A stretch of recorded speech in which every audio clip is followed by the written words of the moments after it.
कौलियां बजा के सरकार के हथ वस सब कुछ है। सरकार सब कुछ कर सकती है पर जान बुझ के नहीं करती। ਕੀ ਲੋਕਾਂ ਨੂੰ ਇੱਕ ਵੱਖਰਾ ਜਿਹੜਾ ਤੁਸੀਂ ਅੱਜ ਪ੍ਰਦਰਸ਼ਨ ਕੀਤਾ ਉੱਤੇ ਭੀਖ ਮੰਗਣ ਦਾ ਜਿਹੜਾ ਪਿੰਡ ਦੇ ਲੋਕਾਂ ਕੋਲੋਂ ਕਿ ਕੀ ਲੱਗਦਾ ਜਿਹੜਾ ਸਰਕਾਰ ਹੈ ਜਾਂ ਮੰਤਰੀ ਸਾਹਿਬ ਆ ਉਹ ਸੁਣਦੇ ਕਿਉਂ ਨਹੀਂ ਆ ਤੁਸੀਂ ਇਸ ਕਦਮ ਤੇ ਅੱਜ ਆ ਗਏ ਕਿ ਭੀਖ ਮੰਗਣਗੇ। ਅਖਬਾਰਾਂ ਦੇ ਵਿੱਚ ਐਡ ਆਈ, ਫਿਰ ਅਸੀਂ ਅਪਲਾਈ ਕੀਤਾ, ਫਿਰ ਸਰਕਾਰ ਨੇ ਸਾਥੋਂ ਐਗਜ਼ਾਮ ਲਿਆ, ਸਰਕਾਰ ਨੇ ਰਿਜ਼ਲਟ ਡਿਕਲੇਅਰ ਕੀਤਾ, ਫਿਰ ਸਾਡੀਆਂ ਜਿਹੜੀ ਇਹ ਮੈਰਿਟ ਬਣਾਈ, ਉਸ ਤੋਂ ਬਾਅਦ ਸਾਨੂੰ ਬੁਲਾ ਕੇ ਸਾਨੂੰ ਅਪੁਆਇੰਟਮੈਂਟ ਲੈਟਰ ਦਿੱਤੇ ਔਰ ਲੈਟਰ ਦਿੰਦਿਆਂ ਸਾਰ ਹੀ ਉੱਥੇ ਹੀ ਜਿਹੜੇ DPI ਕਾਲਜਿਸ ਨੇ ਉਸ ਦਫ਼ਤਰ ਦੇ ਵਿੱਚ ਸਾਡੀ ਜੁਆਇਨਿੰਗ ਕਰਵਾ ਲਈ ਗਈ ਔਰ ਜੁਆਇਨਿੰਗ ਤੋਂ ਪਹਿਲਾਂ ਜੋ ਸਾਡੀਆਂ ਪੁਰਾਣੀਆਂ ਸਰਕਾਰੀ ਅਰਧ ਸਰਕਾਰੀ ਜਾਂ ਪ੍ਰਾਈਵੇਟ ਨੌਕਰੀਆਂ ਸਨ ਉਹਨਾਂ ਤੋਂ ਅਸਤੀਫੇ ਦਵਾ ਲਏ ਗਏ ਸੀਗੇ। ਹੁਣ ਜੁਆਇਨ ਕਰਾਉਣ ਤੋਂ ਬਾਅਦ 21 ਮਹੀਨੇ ਹੋ ਚੱਲੇ ਨੇ, ਸਿਰਫ 122 ਸਾਡੇ ਸਾਥੀ ਹੈ ਜਿਨ੍ਹਾਂ ਨੂੰ ਕਾਲਜ ਦੇ ਵਿੱਚ ਪੜ੍ਹਾਉਣ ਲਈ ਭੇਜਿਆ। ਸਾਨੂੰ ਕਾਲਜ ਦੇ ਵਿੱਚ ਨਾ ਤਾਂ ਪੜ੍ਹਾਉਣ ਨੂੰ ਭੇਜਿਆ, ਨਾ ਸਾਥੋਂ ਕੰਮ ਲਿਆ, ਨਾ ਸਾਨੂੰ ਤਨਖਾਹ ਦਿੱਤੀ ਹੈ। ਮੁੱਖ ਮੰਤਰੀ ਸਾਹਿਬ ਨੇ ਬਿਆਨ ਦਿੱਤਾ ਸੀ ਕਿ ਅਸੀਂ ਤੁਹਾਡੀ ਭਰਤੀ ਸਿਰੇ ਚੜਾਉਣ ਵਾਸਤੇ ਰਾਹ ਪੱਧਰਾ ਕਰ ਰਹੇ ਹਾਂ, ਪਰ ਸਾਲ ਹੋ ਗਿਆ ਨਾ ਹਰਾ ਪੈਨ ਚੱਲਿਆ ਨਾ ਰਾਹ ਪੱਧਰਾ ਹੋਇਆ। ਔਰ ਅੱਜ ਵੀ ਜੇ ਤੁਸੀਂ ਉਚੇਰੀ ਸਿੱਖਿਆ ਵਿਭਾਗ ਦੀ ਸਾਈਟ ਤੇ ਦੇਖੋ ਤਾਂ ਸਾਡੇ ਨਾਮ ਮਤਲਬ ਸੀਨੀਅਰਿਟੀ ਬੇਸਿਸ ਤੇ ਉਹ ਗਵਰਨਮੈਂਟ EMPLOYE ਦੇ ਤੌਰ ਤੇ ਬੋਲਦੇ ਨੇ। ਜਿਹੜਾ ਕਿ ਇਹ ਸਰਕਾਰ ਜਿਹੜੀ ਹੈ ਉਹ ਸੈਂਟਰ ਤੋਂ ਜਿਹੜੀ ਗ੍ਰਾਂਟ ਮਿਲਦੀ ਆ ਉਹ ਲੈਣ ਵਾਸਤੇ ਤੇ ਜਿਹੜੀ ਇੱਕ ਨੈਕ ਹੁੰਦੀ ਹੈ, ਨੈਕ ਦੀ ਇਨਸਪੈਕਸ਼ਨ ਉਹ ਕਰਾਉਣ ਵਾਸਤੇ ਇਹਨਾਂ ਨੇ ਸਾਨੂੰ ਉੱਥੇ ਸ਼ੋਅ ਵੀ ਕੀਤਾ। ਜੇ ਅਸੀਂ ਉੱਥੇ ਬੋਲ ਰਹੇ ਹਾਂ, ਜੇ ਮੰਨ ਰਹੇ ਨੇ ਕਿ ਇਹ ਸਾਡੇ ਗਵਰਨਮੈਂਟ EMPLOYE ਹੈਗੇ ਆ ਤਾਂ ਫਿਰ ਸਾਨੂੰ ਵਰਕ ਪਲੇਸ ਜਿਹੜੇ ਨੇ ਉਹ ਕਿਉਂ ਨਹੀਂ ਦਿੱਤੇ ਜਾ ਰਹੇ। ਪਿਛਲੇ 20 ਦਿਨਾਂ ਤੋਂ ਇਹ ਧਰਨਾ ਲਾਇਆ ਸੀ। ਮੰਤਰੀ ਜੀ ਆਉਂਦੇ ਨੇ ਪਿੰਡ ਸੰਡੇ ਨੂੰ, ਸਾਡੇ ਕੋਲ ਦੀ ਲੰਘ ਜਾਂਦੇ ਨੇ, ਸਾਡੀ ਗੱਲ ਸੁਣਨੀ ਤਾਂ ਇੱਕ ਪਾਸੇ ਰਹੋ, ਸਾਡੇ ਵੱਲ ਵੇਖਦੇ ਵੀ ਨਹੀਂ। ਔਰ ਅੱਕ ਕੇ ਅਸੀਂ ਅੱਜ ਪਿੰਡ ਢੇਰ ਵਿਖੇ ਅਸੀਂ ਗਲ 'ਚ ਤਖਤੀਆਂ ਪਾ ਕੇ ਆਪਦੀ ਕੁਆਲੀਫਿਕੇਸ਼ਨਸ ਦੀਆਂ ਝੰਡੇ ਲੈ ਕੇ ਬਾਟੀਆਂ ਖੜਕਾ ਕੇ ਅਸੀਂ ਪਿੰਡ 'ਚੋਂ ਭੀਖ ਮੰਗੀ ਹੈ। ਤਾੜੀ ਲਾਓ ਕੌਲੀਆਂ ਵਜਾ ਕੇ ਇੱਥੇ ਖੜ ਕੇ ਫੋਟੋ ਕਰਾ ਲਓ। ਤੁਸੀਂ ਮੂੰਹ ਕੋ ਮਾਰ ਕੇ ਕਰਦਾ ਉਹਨਾਂ ਦੀ ਗੱਲ।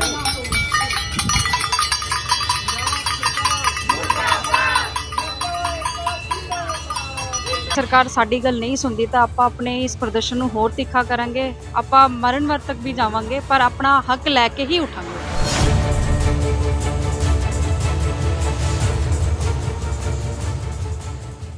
ਸਤਿ ਸ਼੍ਰੀ ਅਕਾਲ ਜੀ, ਤੁਸੀਂ ਦੇਖ ਰਹੇ ਹੋ ਪੰਜਾਬੀ ਲੋਕ ਚੈਨਲ ਤੇ ਮੈਂ ਹਮਦ ਸਿੰਘ ਰਾਣਾ। ਸਾਡੇ ਨਾਲ 1158 ਜਿਹੜੇ ਸਹਾਇਕ ਪ੍ਰੋਫੈਸਰ ਨੇ ਜਿਹੜੇ ਗੰਭੀਰਪੁਰ ਵਿਖੇ ਧਰਨੇ ਤੇ ਬੈਠੇ ਨੇ। ਅੱਜ ਇਹਨਾਂ ਵੱਲੋਂ ਇੱਕ ਵੱਖਰਾ ਜਿਹੜਾ ਪ੍ਰਦਰਸ਼ਨ ਕੀਤਾ ਗਿਆ ਗੰਭੀਰਪੁਰ ਦੇ ਨਾਲ ਪਿੰਡ ਢੇਰ ਪੈਂਦਾ, ਜਿੱਥੇ ਇਹਨਾਂ ਵੱਲੋਂ ਜਾ ਕੇ ਘਰ ਘਰ ਜਾ ਕੇ ਜਿਹੜੀ ਹੈ ਭੀਖ ਮੰਗੀ ਗਈ ਆ ਆਪਣੀ ਨੌਕਰੀ ਦੇ ਲਈ ਔਰ ਪਿੰਡਾਂ ਦੇ ਲੋਕਾਂ ਨੂੰ ਜਾ ਕੇ ਦੱਸਿਆ ਗਿਆ ਕਿ ਇਹਨਾਂ ਦਾ ਕੀ ਦਰਦ ਹੈ, ਕਿਉਂ ਬੈਠੇ ਨੇ। ਤੇ ਆਪਾਂ ਗੱਲਬਾਤ ਜ਼ਰੂਰ ਕਰਾਂਗੇ ਕਿ ਪਿੰਡਾਂ ਦੇ ਵਿੱਚ ਜਾ ਕੇ ਆਏ ਨੇ, ਹੁਣ ਇਹ ਆਪਣੇ ਮੁੜ ਉਸੇ ਥਾਂ ਤੇ ਪਹੁੰਚ ਚੁੱਕੇ ਨੇ ਜਿੱਥੇ ਇਹਨਾਂ ਵੱਲੋਂ ਜਿਹੜਾ ਧਰਨਾ ਦਿੱਤਾ ਜਾ ਰਿਹਾ। ਸਰ ਕੀ ਲੱਗਦਾ ਪਿੰਡ ਢੇਰ ਦੇ ਵਿਖੇ ਘਰ ਘਰ ਜਾ ਕੇ ਆਏ ਹੋ ਤੁਸੀਂ ਢੇਰ ਪਿੰਡ ਦੇ ਵਿੱਚ, ਕੀ ਲੋਕਾਂ ਨੂੰ ਇੱਕ ਵੱਖਰਾ ਜਿਹੜਾ ਤੁਸੀਂ ਅੱਜ ਪ੍ਰਦਰਸ਼ਨ ਕੀਤਾ ਉੱਤੇ ਭੀਖ ਮੰਗਣ ਦਾ ਜਿਹੜਾ ਪਿੰਡ ਦੇ ਲੋਕਾਂ ਕੋਲੋਂ ਕਿ ਕੀ ਲੱਗਦਾ ਜਿਹੜਾ ਸਰਕਾਰ ਹੈ ਜਾਂ ਮੰਤਰੀ ਸਾਹਿਬ ਆ ਉਹ ਸੁਣਦੇ ਕਿਉਂ ਨਹੀਂ ਆ ਤੁਸੀਂ ਇਸ ਕਦਮ ਤੇ ਅੱਜ ਆ ਗਏ ਕਿ ਭੀਖ ਮੰਗਣਗੇ। ਸਰ ਜਿਹੜਾ ਤੁਸੀਂ ਸਵਾਲ ਪੁੱਛਿਆ ਕਿ ਮੰਤਰੀ ਜੀ ਸੁਣਦੇ ਕਿਉਂ ਨਹੀਂ, ਇਹਦੇ ਕਈ ਕਾਰਨ ਹੋ ਸਕਦੇ ਹੈ। ਇੱਕ ਕਾਰਨ ਤਾਂ ਇਹ ਹੈ ਕਿ ਸਾਡੀ ਜਿਹੜੀ ਭਰਤੀ ਹੈ ਇਹ ਪਿਛਲੀ ਸਰਕਾਰ ਨੇ ਕੱਢੀ ਸੀਗੀ, ਤਾਂ ਹੋ ਸਕਦਾ ਸਰਕਾਰ ਇਹ ਜਿਹੜੀ ਹੈਗੀ ਹੈ ਪੋਲੀਟੀਕਲ ਮਾਈਲੇਜ ਲੈਣ ਵਾਸਤੇ ਇਹ ਦੁਬਾਰਾ ਕੱਢਣੀ ਚਾਹੁੰਦੀ ਹੋਵੇ। ਪਰ ਦੇਖੋ ਸਾਡੀ ਭਰਤੀ ਦਾ ਸਿਸਟਮ ਸੀਗਾ ਕਿ ਅਖਬਾਰਾਂ ਦੇ ਵਿੱਚ ਐਡ ਆਈ, ਫਿਰ ਅਸੀਂ ਅਪਲਾਈ ਕੀਤਾ, ਫਿਰ ਸਰਕਾਰ ਨੇ ਸਾਥੋਂ ਐਗਜ਼ਾਮ ਲਿਆ, ਸਰਕਾਰ ਨੇ ਰਿਜ਼ਲਟ ਡਿਕਲੇਅਰ ਕੀਤਾ, ਫਿਰ ਸਾਡੀਆਂ ਜਿਹੜੀ ਇਹ ਮੈਰਿਟ ਬਣਾਈ, ਉਸ ਤੋਂ ਬਾਅਦ ਸਾਨੂੰ ਬੁਲਾ ਕੇ ਸਾਨੂੰ ਅਪੁਆਇੰਟਮੈਂਟ ਲੈਟਰ ਦਿੱਤੇ ਔਰ ਲੈਟਰ ਦਿੰਦਿਆਂ ਸਾਰ ਹੀ ਉੱਥੇ ਹੀ ਜਿਹੜੇ DPI ਕਾਲਜਿਸ ਨੇ ਉਸ ਦਫ਼ਤਰ ਦੇ ਵਿੱਚ ਸਾਡੀ ਜੁਆਇਨਿੰਗ ਕਰਵਾ ਲਈ ਗਈ ਔਰ ਜੁਆਇਨਿੰਗ ਤੋਂ ਪਹਿਲਾਂ ਜੋ ਸਾਡੀਆਂ ਪੁਰਾਣੀਆਂ ਸਰਕਾਰੀ ਅਰਧ ਸਰਕਾਰੀ ਜਾਂ ਪ੍ਰਾਈਵੇਟ ਨੌਕਰੀਆਂ ਸਨ ਉਹਨਾਂ ਤੋਂ ਅਸਤੀਫੇ ਦਵਾ ਲਏ ਗਏ ਸੀਗੇ ਔਰ ਉਸ ਤੋਂ ਬਾਅਦ ਜੁਆਇਨ ਕਰਾਇਆ ਸੀ। ਹੁਣ ਜੁਆਇਨ ਕਰਾਉਣ ਤੋਂ ਬਾਅਦ 21 ਮਹੀਨੇ ਹੋ ਚੱਲੇ ਨੇ, ਸਿਰਫ 122 ਸਾਡੇ ਸਾਥੀ ਹੈ ਜਿਨ੍ਹਾਂ ਨੂੰ ਕਾਲਜ ਦੇ ਵਿੱਚ ਪੜ੍ਹਾਉਣ ਲਈ ਭੇਜਿਆ। ਸਾਨੂੰ ਕਾਲਜ ਦੇ ਵਿੱਚ ਨਾ ਤਾਂ ਪੜ੍ਹਾਉਣ ਨੂੰ ਭੇਜਿਆ, ਨਾ ਸਾਥੋਂ ਕੰਮ ਲਿਆ, ਨਾ ਸਾਨੂੰ ਤਨਖਾਹ ਦਿੱਤੀ ਹੈ। ਪਿਛਲੇ 21 ਮਹੀਨਿਆਂ ਤੋਂ ਅਸੀਂ ਪਰੇਸ਼ਾਨ ਸੀ। ਲਗਭਗ 1 ਸਾਲ ਸਾਡੀ ਜਿਹੜੀ ਗੱਲਬਾਤ ਹੈ ਉਹ ਸਿੱਖਿਆ ਮੰਤਰੀ ਜੀ ਦੇ ਨਾਲ ਚੱਲਦੀ ਰਹੀ, ਮੁੱਖ ਮੰਤਰੀ ਸਾਹਿਬ ਨਾਲ ਵੀ ਮੀਟਿੰਗ ਹੋਈ ਉਹਨਾਂ ਨੇ ਸਾਨੂੰ ਭਰੋਸਾ ਦਿੱਤਾ ਸੀ ਕਿ ਤੁਹਾਡਾ ਮੁੱਖ ਮੰਤਰੀ ਸਾਹਿਬ ਨੇ ਬਿਆਨ ਦਿੱਤਾ ਸੀ ਕਿ ਅਸੀਂ ਤੁਹਾਡੀ ਭਰਤੀ ਸਿਰੇ ਚੜਾਉਣ ਵਾਸਤੇ ਰਾਹ ਪੱਧਰਾ ਕਰ ਰਹੇ ਹਾਂ। ਪਰ ਸਾਲ ਹੋ ਗਿਆ, ਨਾ ਹਰਾ ਪੈਨ ਚੱਲਿਆ, ਨਾ ਰਾਹ ਪੱਧਰਾ ਹੋਇਆ। ਔਰ ਮੁੱਖ ਮੰਤਰੀ ਸਾਹਿਬ ਨੇ ਕਿਹਾ ਸੀ ਕਿ ਜਿਹੜੀ ਸਰਕਾਰ ਬਣੂਗੀ, ਨਾ ਧਰਨੇ ਲੱਗਣਗੇ, ਨਾ ਲਾਠੀ ਚਾਰਜ ਹੋਊਗਾ, ਨਾ ਚੁੰਨੀਆਂ ਪਾਟਣੀਆਂ, ਨਾ ਪੱਗਾਂ ਲੈਣਗੀਆਂ। ਪਰ ਬਰਨਾਲਾ ਵਿਖੇ ਸਾਡੇ ਨਾਲ ਸਾਰਾ ਕੁਝ ਹੋ ਚੁੱਕਿਆ ਇਹ ਪਿਛਲੇ ਸਾਲ। ਤਾਂ ਅਸੀਂ ਪਿਛਲੇ 20 ਦਿਨਾਂ ਤੋਂ ਇਹ ਧਰਨਾ ਲਾਇਆ ਸੀ। ਮੰਤਰੀ ਜੀ ਆਉਂਦੇ ਨੇ ਪਿੰਡ ਸੰਡੇ ਨੂੰ, ਸਾਡੇ ਕੋਲ ਦੀ ਲੰਘ ਜਾਂਦੇ ਨੇ। ਸਾਡੀ ਗੱਲ ਸੁਣਨੀ ਤਾਂ ਇੱਕ ਪਾਸੇ ਰਹੋ, ਸਾਡੇ ਵੱਲ ਵੇਖਦੇ ਵੀ ਨਹੀਂ। ਔਰ ਗੱਲਬਾਤ ਕਰਨ ਵਾਸਤੇ ਧਰਨਾ ਚੁੱਕਣ ਦੀਆਂ ਜਿਹੜੀਆਂ ਕੰਡੀਸ਼ਨਾਂ ਲਾਉਂਦੇ ਆ, ਜਿਸ ਕਰਕੇ ਅਸੀਂ ਪਰੇਸ਼ਾਨ ਹੋ ਕੇ ਔਰ ਅੱਕ ਕੇ ਅਸੀਂ ਅੱਜ ਪਿੰਡ ਢੇਰ ਵਿਖੇ ਅਸੀਂ ਗਲ 'ਚ ਤਖਤੀਆਂ ਪਾ ਕੇ ਆਪਦੀ ਕੁਆਲੀਫਿਕੇਸ਼ਨਸ ਦੀਆਂ ਝੰਡੇ ਲੈ ਕੇ, ਬਾਟੀਆਂ ਖੜਕਾ ਕੇ ਅਸੀਂ ਪਿੰਡ 'ਚੋਂ ਭੀਖ ਮੰਗੀ ਹੈ, ਲੋਕਾਂ ਨੂੰ ਦੱਸਿਆ। ਔਰ ਜਿਹੜਾ ਸਾਡਾ ਕੇਸ ਚੱਲਦਾ ਉਹਦੇ ਬਾਰੇ ਵੀ ਅਸੀਂ ਵਹਿਮ ਭਰਮ ਜਿਹੜੇ ਉਹਨਾਂ ਦੇ ਦੂਰ ਕੀਤੇ ਹੈ। ਔਰ ਅਸੀਂ ਭੀਖ ਮੰਗੀ, ਲੋਕਾਂ ਨੇ ਸਾਨੂੰ ਭਰੋਸਾ ਦਿੱਤਾ, ਭੀਖ ਵੀ ਦਿੱਤੀ ਹੈ, ਭਰੋਸਾ ਦਿੱਤਾ ਕਿ ਤੁਹਾਡੀ ਜਿਹੜੀ ਗੱਲ ਹੈ ਅਸੀਂ ਮੰਤਰੀ ਸਾਹਿਬ ਤੱਕ ਪਹੁੰਚਾਵਾਂਗੇ। ਇੱਕ ਬਲਾਕ ਪ੍ਰਧਾਨ ਵੀ ਮਿਲੇ ਸੀ ਆਮ ਆਦਮੀ ਪਾਰਟੀ ਦੇ, ਉਹਨਾਂ ਨੇ ਕਿਹਾ ਕਿ ਮੈਂ ਕੱਲ੍ਹ ਨੂੰ ਚੰਡੀਗੜ੍ਹ ਜਾ ਕੇ ਮੰਤਰੀ ਜੀ ਨਾਲ ਗੱਲ ਕਰਾਂਗੇ, ਤੁਹਾਡੇ ਬਾਰੇ ਤੁਹਾਡਾ ਮਸਲਾ ਹੱਲ ਕਰਾਵਾਂਗੇ। ਬਿਲਕੁਲ ਜੀ, ਜਿਵੇਂ ਇਹਨਾਂ ਨੇ ਦੱਸਿਆ ਕਿ ਮੰਤਰੀ ਸਾਹਿਬ ਉਹਨਾਂ ਦੇ ਜਿਹੜੇ ਆਮ ਆਦਮੀ ਪਾਰਟੀ ਦੇ ਬਲਾਕ ਪ੍ਰਧਾਨ ਇਹਨਾਂ ਨੂੰ ਮਿਲੇ ਨੇ। ਜਦੋਂ ਇਹ ਭੀਖ ਮੰਗਣ ਪਿੰਡ ਦੇ ਵਿੱਚ ਗਏ, ਇਹਨਾਂ ਨੇ ਵਿਸ਼ਵਾਸ ਦਵਾਇਆ ਕਿ ਮੰਤਰੀ ਸਾਹਿਬ ਉਹਨਾਂ ਨਾਲ ਇਹਨਾਂ ਦਾ ਜਿਹੜਾ ਮਾਮਲਾ ਹੈਗਾ ਉਹਦੀ ਗੱਲਬਾਤ ਕੀਤੀ ਜਾਊਗੀ। ਸਾਡੇ ਨਾਲ ਹੋਰ ਵੀ ਜਿਹੜੇ ਸਹਾਇਕ ਪ੍ਰੋਫੈਸਰ ਹੈਗੇ ਆ, ਉਹਨਾਂ ਨਾਲ ਗੱਲਬਾਤ। ਮੈਮ ਕੀ ਲੱਗਦਾ? ਸਰ ਉਹਨਾਂ ਨੇ ਕਿਹਾ 21 ਮਹੀਨੇ ਹੋ ਗਏ ਆ, ਜੁਆਇਨਿੰਗਾਂ ਕਰਾ ਦਿੱਤੀਆਂ ਗਈਆਂ, ਪਰ ਸੈਲਰੀਆਂ ਸਲਿੱਪਾਂ ਦੇ ਦਿੱਤੀਆਂ ਗਈਆਂ, ਪਰ ਅੱਜ ਤੱਕ ਜਿਹੜੀ ਹੈ ਉਹ ਸੈਲਰੀ ਨਹੀਂ ਮਿਲੀ, ਨਾ ਕਾਲਜ ਜਿਹੜਾ ਅਲਾਟ ਹੋਇਆ। ਕੀ ਲੱਗਦਾ ਤੁਹਾਨੂੰ?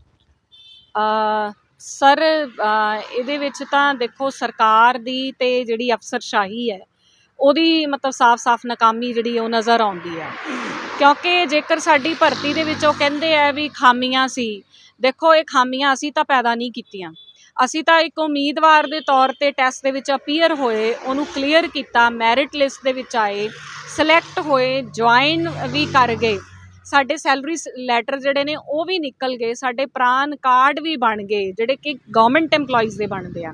ਔਰ ਅੱਜ ਵੀ ਜੇ ਤੁਸੀਂ ਉਚੇਰੀ ਸਿੱਖਿਆ ਵਿਭਾਗ ਦੀ ਸਾਈਟ ਤੇ ਦੇਖੋ ਤਾਂ ਸਾਡੇ ਨਾਮ ਮਤਲਬ ਸੀਨੀਅਰਿਟੀ ਬੇਸਿਸ ਤੇ ਉਹ ਗਵਰਨਮੈਂਟ EMPLOYEE ਦੇ ਤੌਰ ਤੇ ਬੋਲਦੇ ਨੇ। ਜਿਹੜਾ ਕਿ ਇਹ ਸਰਕਾਰ ਜਿਹੜੀ ਹੈ ਉਹ ਸੈਂਟਰ ਤੋਂ ਜਿਹੜੀ ਗ੍ਰਾਂਟ ਮਿਲਦੀ ਆ ਉਹ ਲੈਣ ਵਾਸਤੇ ਤੇ ਜਿਹੜੀ ਇੱਕ ਨੈਕ ਹੁੰਦੀ ਹੈ, ਨੈਕ ਦੀ ਇਨਸਪੈਕਸ਼ਨ ਉਹ ਕਰਾਉਣ ਵਾਸਤੇ ਇਹਨਾਂ ਨੇ ਸਾਨੂੰ ਉੱਥੇ ਸ਼ੋਅ ਵੀ ਕੀਤਾ। ਜੇ ਅਸੀਂ ਉੱਥੇ ਬੋਲ ਰਹੇ ਹਾਂ, ਜੇ ਮੰਨ ਰਹੇ ਨੇ ਕਿ ਇਹ ਸਾਡੇ ਗਵਰਨਮੈਂਟ EMPLOYEE ਹੈਗੇ ਆ, ਤਾਂ ਫਿਰ ਸਾਨੂੰ ਵਰਕ ਪਲੇਸ ਜਿਹੜੇ ਨੇ ਉਹ ਕਿਉਂ ਨਹੀਂ ਦਿੱਤੇ ਜਾ ਰਹੇ? 2 ਸਾਲ ਹੋ ਚੱਲੇ, ਸਾਨੂੰ ਸੈਲਰੀ ਦਾ ਇੱਕ ਪੈਸਾ ਜਿਹੜਾ ਉਹ ਵੀ ਨਹੀਂ ਦਿੱਤਾ ਗਿਆ। ਤਾਂ ਇਸ ਕਰਕੇ ਸਾਨੂੰ ਮਜਬੂਰੀ ਦੇ ਵਿੱਚ ਸੜਕਾਂ 'ਤੇ ਰੁਲਣਾ ਪੈ ਰਿਹਾ।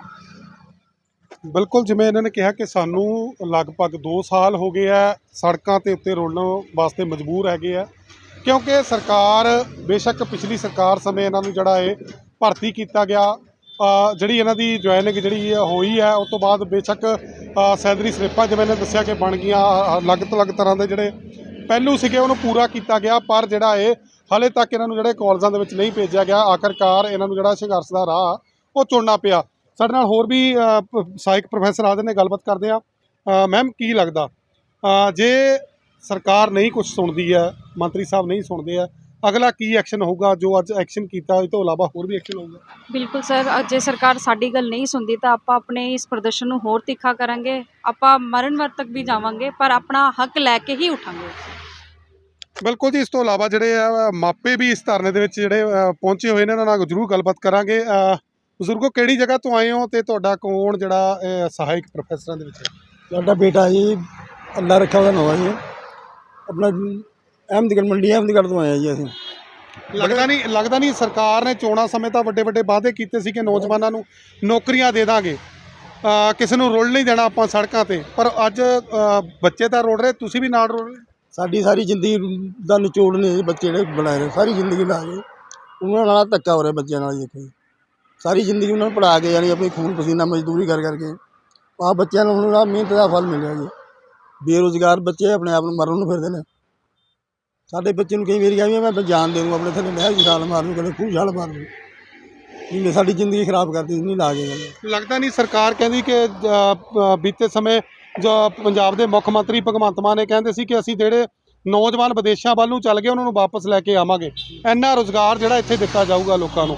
ਪਰ ਜਿਹੜੇ ਅੱਜ ਬੱਚੇ, ਤੁਸੀਂ ਜਿਵੇਂ ਕਹਿ ਰਹੇ ਹੋ ਕਿ ਬੱਚੇ ਤਾਂ ਮਰਨ ਵਾਸਤੇ ਤਿਆਰ ਬੈਠੇ ਨੇ ਕਿ ਨਹੀਂ, ਜੇ ਸਾਡਾ ਕੋਈ ਹੱਲ ਹੁੰਦਾ ਜਿਵੇਂ ਮੈਮ ਉਹਨਾਂ ਨੇ ਕਿਹਾ ਕਿ ਅਸੀਂ ਮਰਨ ਵਰਤ ਤੇ ਵੀ ਬੈਠਾਂਗੇ, ਲੱਗਦਾ ਨਹੀਂ ਸਰਕਾਰ ਨੂੰ ਜਲਦ ਇਹਦੇ ਬਾਰੇ ਕੁਝ ਸੋਚਣਾ ਚਾਹੀਦਾ? ਜ਼ਰੂਰ ਸੋਚਣਾ ਚਾਹੀਦਾ ਜੀ। ਜੇ ਸਰਕਾਰ ਨਹੀਂ ਸੋਚੂ ਹੋਰ ਕੌਣ ਸੋਚੂ ਜੀ। ਸਾਰੇ ਲੋਕਾਂ ਨੇ ਯਾਨੀ ਕਿ ਇਹਨਾਂ ਦਾ ਸਾਥ ਦਿੱਤਾ ਵੀ ਇਹ ਇੱਕ ਥੱਲੇ ਪਾਰਟੀਆਂ ਤੋਂ ਉੱਠੇ ਬੰਦੇ ਨੇ, ਇਸ ਕਰਕੇ ਇਹਨਾਂ ਨੂੰ ਦੇਣਾ ਚਾਹੀਦਾ ਸਾਥ ਜੀ। ਬਿਲਕੁਲ ਬਿਲਕੁਲ ਜੀ, ਕਿਤੇ ਨਾ ਕਿਤੇ ਸਰਕਾਰਾਂ ਨੂੰ ਇਹਨਾਂ ਦਾ ਸਾਥ ਜ਼ਰੂਰ ਦੇਣਾ ਚਾਹੀਦਾ। ਗੱਲਬਾਤ ਕਰਦੇ ਹਾਂ, ਹੋਰ ਵੀ ਪ੍ਰੋਫੈਸਰ ਨਾਲ ਹਾਜ਼ਰ ਨੇ। ਮੈਮ ਕੀ ਲੱਗਦਾ ਤੁਹਾਨੂੰ, ਸਰਕਾਰ ਕਹਿੰਦੀ ਹੈ ਕਿ ਆਪਾਂ ਜਿਸ ਟਾਈਮ ਚੋਣਾਂ ਸੀਗੀਆਂ ਮੁੱਖ ਮੰਤਰੀ ਸਾਹਿਬ ਕਹਿੰਦੇ ਸੀ, ਕੇਜਰੀਵਾਲ ਜੀ ਵੀ ਆਏ ਸੀ ਕਿ ਅਸੀਂ ਜਿਹੜੀਆਂ ਚੁੰਨੀਆਂ ਏ ਉਹ ਰੁਲ ਨਹੀਂ ਦੇਣੀਆਂ ਟੈਂਕੀਆਂ ਤੇ, ਜਿਹੜਾ ਇਹ ਜਿਹੜੀਆਂ ਪੰਜਾਬ ਦੀਆਂ ਕੁੜੀਆਂ ਉਹਨਾਂ ਨੂੰ ਟੈਂਕੀਆਂ ਤੇ ਨਹੀਂ ਚੜ੍ਹਨ ਦੇਣਾ। ਬੀਤੇ ਦਿਨੀ ਅਸੀਂ ਦੇਖਿਆ ਸੀ ਇੱਥੇ ਜਿਹੜੇ ਅਧਿਆਪਕ ਆਏ ਸੀ, ਕੰਪਿਊਟਰ ਅਧਿਆਪਕ ਸੀਗੇ, ਉਹ ਵੀ ਟੈਂਕੀਆਂ ਤੇ ਚੜ੍ਹੇ ਸੀ। ਇਸ ਤੋਂ ਇਲਾਵਾ ਹੋਰ ਵੀ ਅਧਿਆਪਕ ਆਏ ਸੀ, ਉਹ ਵੀ ਟੈਂਕੀਆਂ ਤੇ ਚੜ੍ਹੇ ਸੀ।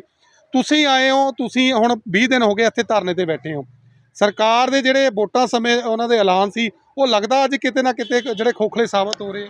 ਸਰ ਬਿਲਕੁਲ ਇੱਕ ਲਾਈਵ ਐਗਜ਼ਾਮਪਲ ਅਸੀਂ ਇੱਥੇ ਬੈਠੇ ਹਾਂ, 20 ਦਿਨ ਹੋ ਗਏ ਨੇ, ਸਾਨੂੰ ਸਰਕਾਰ ਜਾਂ ਉਸਦੇ ਕਿਸੇ ਵੀ ਨੁਮਾਇੰਦੇ ਨੇ ਆ ਕੇ ਇੱਕ ਵਾਰ ਸਾਡਾ ਸੋਲਿਊਸ਼ਨ ਤਾਂ ਕੀ ਉਹਨਾਂ ਨੇ ਡਿਸਕਸ਼ਨ ਕਰਨ ਤੱਕ ਦਾ ਮਤਲਬ ਨਹੀਂ ਸਮਝਿਆ ਕਿ ਇੱਥੇ ਆ ਕੇ ਐਟਲੀਸਟ ਇਹ ਲੋਕੀ ਕੁਝ ਬੈਠੇ ਨੇ, ਇਹਨਾਂ ਦੀਆਂ ਜਿਹੜੀਆਂ ਜਾਇਜ਼ ਮੰਗਾਂ ਹੈ ਉਹਨਾਂ ਨਾਲ ਡਿਸਕਸ਼ਨ ਕਰਕੇ ਕੋਈ ਸੋਲਿਊਸ਼ਨ ਕੱਢਿਆ ਜਾਏ। ਅਤੇ ਜਿਹੜੇ ਜਿਵੇਂ ਸਰ ਤੁਸੀਂ ਕਹਿ ਰਹੇ ਹੋ ਕਿ ਇਹਨਾਂ ਦੇ ਜਿਹੜੇ ਦਾਅਵੇ ਸੀਗੇ ਕਿ ਕਿਸੇ ਧੀ ਭੈਣ ਦੀ ਜਿਹੜੀ ਚੁੰਨੀ ਹੈ ਉਹ ਨਹੀਂ ਰੁਲੇਗੀ, ਪੱਗਾਂ ਨਹੀਂ ਰੁਲਣਗੀਆਂ, ਆਪਾਂ ਜਵਾਨੀ ਨੂੰ ਵਾਪਸ ਜਿਹੜੇ ਵਿਦੇਸ਼ਾਂ 'ਚ ਜਵਾਨੀ ਰੁਲ ਰਹੀ ਹੈ ਉਹਨੂੰ ਅਸੀਂ ਇੱਧਰ ਲੈ ਕੇ ਆਵਾਂਗੇ। ਪਰ ਸਰ ਇਹਨਾਂ ਦੇ ਜਿਹੜੇ ਐਕਸ਼ਨਸ ਨੇ ਉਹ ਤਾਂ ਬਿਲਕੁਲ ਹੀ ਸਾਨੂੰ ਅਲੱਗ ਹੀ ਦਿਖ ਰਹੇ ਨੇ, ਬਿਲਕੁਲ ਅਪੋਜ਼ਿਟ ਐਕਸ਼ਨਸ ਨੇ। ਕਿਉਂਕਿ ਜੇ ਸਰ ਇਹਨਾਂ ਨੂੰ ਇੰਨਾ ਜ਼ਿਆਦਾ ਜਵਾਨੀ ਦਾ ਹੁੰਦਾ ਤੇ ਜਿਹੜੇ ਸੜਕਾਂ 'ਤੇ ਬੈਠੀ ਇਹ ਵੀ ਇੱਕ ਤਰ੍ਹਾਂ ਦੀ ਜਵਾਨੀ ਹੈ, ਔਰ ਇਹ ਉਹ ਜਵਾਨੀ ਹੈ ਜਿਨ੍ਹਾਂ ਨੇ ਆਪਣੀ ਜ਼ਿਆਦਾਤਰ ਜਵਾਨੀ ਲਾਇਬ੍ਰੇਰੀਜ਼ ਦੇ ਵਿੱਚ ਰਿਸਰਚ ਕਰਕੇ ਗੁਜ਼ਾਰੀ ਹੈ। ਅਤੇ ਜੇ ਇੱਦਾਂ ਦੀ ਜਵਾਨੀ ਇੱਥੇ ਰੁਲ ਰਹੀ ਹੈ ਅਤੇ ਫਿਰ ਮੈਨੂੰ ਲੱਗਦਾ ਹੈ ਕਿ ਜਿਹੜੇ 12ਵੀਂ ਤੋਂ ਬਾਅਦ ਬੱਚੇ ਬਾਹਰ ਜਾਣ ਦਾ ਸੋਚ ਰਹੇ ਆ ਉਹ ਬਿਲਕੁਲ ਸਹੀ ਸੋਚ ਰਹੇ ਨੇ।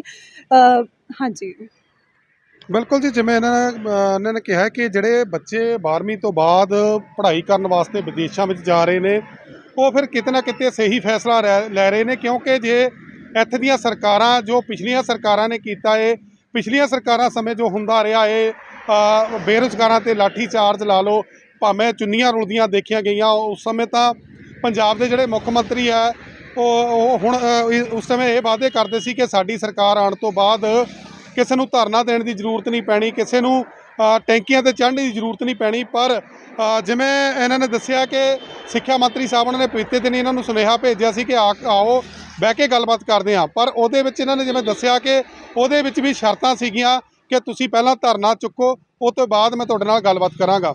ਕਿਤੇ ਨਾ ਕਿਤੇ ਜਿਹੜਾ ਸਰਕਾਰ ਨੂੰ ਇਹਨਾਂ ਬਾਰੇ ਸੋਚਣਾ ਜ਼ਰੂਰ ਚਾਹੀਦਾ, ਤਾਂ ਜੋ ਜਿਹੜੇ ਜਿਹੜੇ ਅਧਿਆਪਕ ਹੈ ਇਹ ਨੈਸ਼ਨਲ ਜਿਹੜਾ ਹਾਈਵੇ ਹੈ ਚੰਡੀਗੜ੍ਹ ਉਨਾ ਜਿਹੜਾ ਮਾਰਗ ਹੈ ਉਹਦੇ 'ਤੇ ਬੈਠੇ ਨੇ, ਬਿਲਕੁਲ ਰੋਡ ਦੇ ਕਿਨਾਰੇ ਬੈਠੇ ਨੇ, ਔਰ ਦਿਨ ਤੇ ਰਾਤ ਇੱਥੇ ਜਿਹੜੇ ਗੁਜ਼ਾਰ ਰਹੇ ਨੇ। ਕਿਤੇ ਨਾ ਕਿਤੇ ਇਹਨਾਂ ਦੀ ਜਿਹੜੀ ਸਮੱਸਿਆ ਹੈ ਉਹਦੇ ਵੱਲ ਸਰਕਾਰ ਨੂੰ ਜਲਦ ਧਿਆਨ ਦੇ ਕੇ ਇਹਨਾਂ ਦਾ ਹੱਲ ਕਰਨਾ ਚਾਹੀਦਾ। ਕੈਮਰਾਮੈਨ ਦੀਪ ਰਾਣਾ ਦੇ ਨਾਲ ਬੁੱਤ ਸਿੰਘ ਰਾਣਾ, ਪੰਜਾਬੀ ਲੋਕ ਚੈਨਲ, ਸ਼੍ਰੀ ਅਨੰਦਪੁਰ ਸਾਹਿਬ।